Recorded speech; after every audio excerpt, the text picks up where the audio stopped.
சிவசக்தியே சரணம்.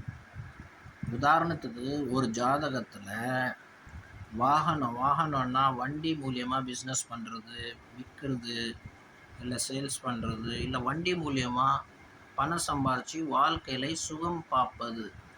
இது உங்கள் ஜாதகத்தில் எந்த கிரகம் நல்லா இருந்தால் நீங்கள் இந்த சுகத்தெல்லாம் பார்ப்பீங்க, லாபத்தையும் எடுப்பீங்க. உங்கள் ஜாதகத்தில் உதாரணத்துக்கு லாபாதிபதியும் சுகஸ்தானாதிபதியும் பரிவர்த்தனமாய் இருந்தார்கள்னா இந்த பர்டிகுலர் யோகம் உங்கள் ஜாதகத்தில் இருக்கும். லாபாதிபதியும் சுகஸ்தானாதிபதியை வச்சு நம்ம பெரிய பெரிய வீடு பங்களோ கட்டுறது அண்ட் பெரிய பெரிய கட்டடம் கட்டுறது, ரிசார்ட் மாதிரி எதுனா இடம் வாங்கி போடுறது, இந்த மாதிரி அமைப்புங்களெல்லாம் பார்ப்போம்.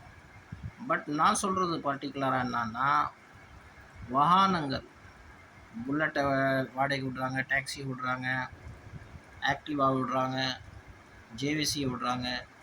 இது மாதிரி வாகனங்கள் மூலியமாக அவங்களுக்கு லாபம் வருதுன்னா இதுக்கு லாபத்துக்குரியவனும் நாளுக்குரியவனும் சுகஸ்தானிபதியும் இந்த 2 பேரோட பரிவர்த்தனையும் இல்லை பார்வைகள் நல்ல இடத்துல உட்கார்ந்து இந்த கிரகங்கள் இருந்ததுன்னா இந்த மாதிரி யோகம் ரொம்ப பவர்ஃபுல்லாக இருக்கும். அவங்க நிறைய பணமும் சம்பாதிப்பாங்க.